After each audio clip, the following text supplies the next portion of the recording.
Welcome sa lahat ng nanood ng aking video. So mayroon tayong isi-share din sa inyo na mga lumang barya to. So dito lang to sa Mindanao. So nabili ko to dito sa Mindanao. So mayroon tayong ipapakita sa inyo. Ito 2 pesos value niya. So ang nakasulat dito is Republika ng Pilipinas.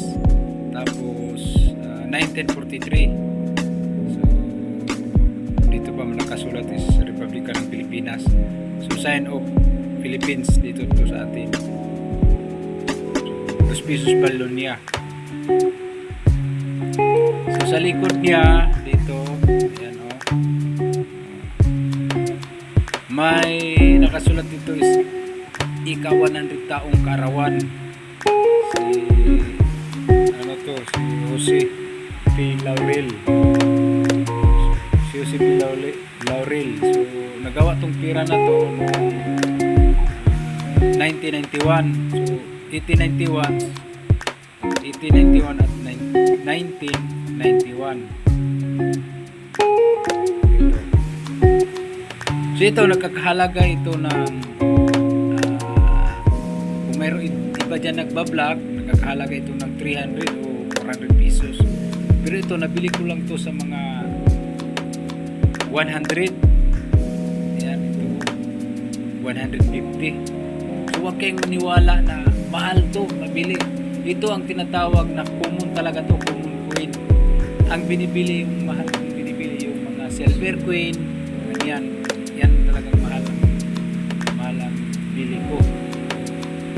Ito tinatawag ko na copper nickel o nickel brass.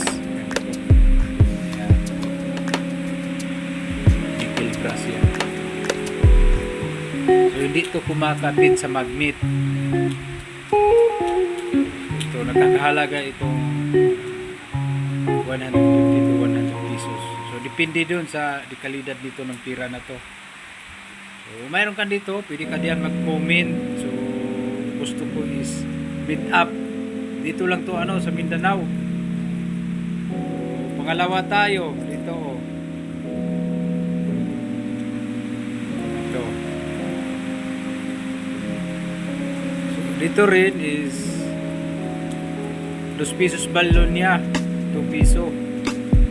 1948, so 1953. So matagal na to. So nakasulat pa rin is Republika ng Pilipinas. Tapos dito nakasulat is Seal of the Philippines, may star. So, sign of Philippines dito rin sa likod ito. So nagawa ang pira na to, ginawa nung 1990. So dito nakasulat may year niya 1890 at saka 1990.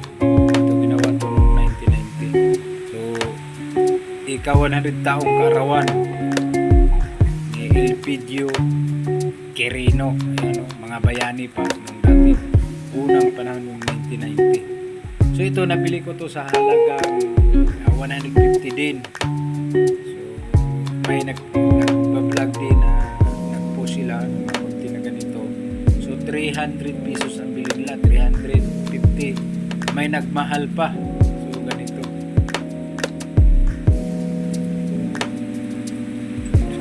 Pareho lang sila value niya, pero yung isa nakalagay si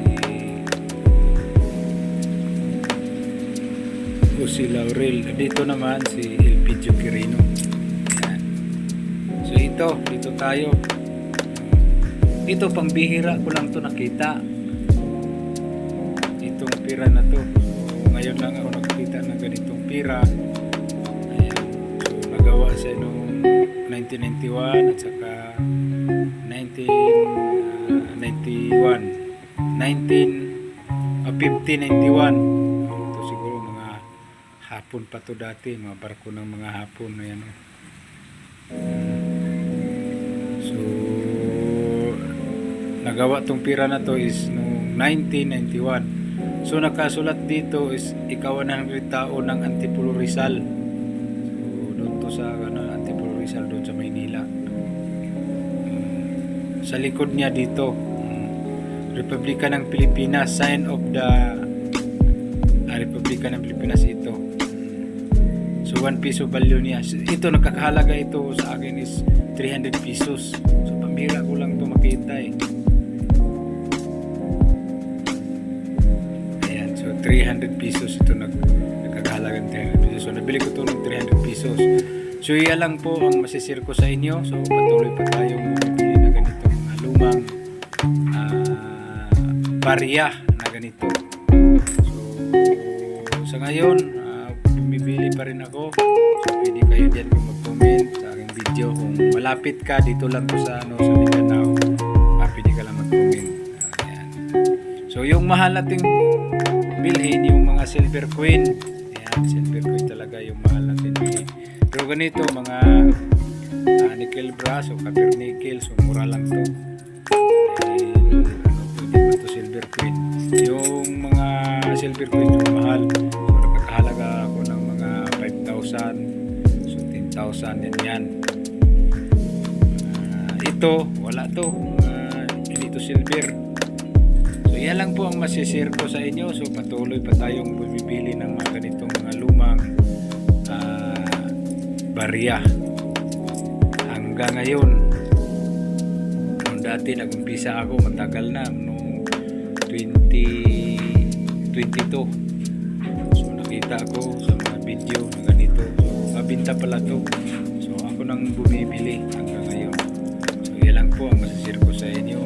Magandang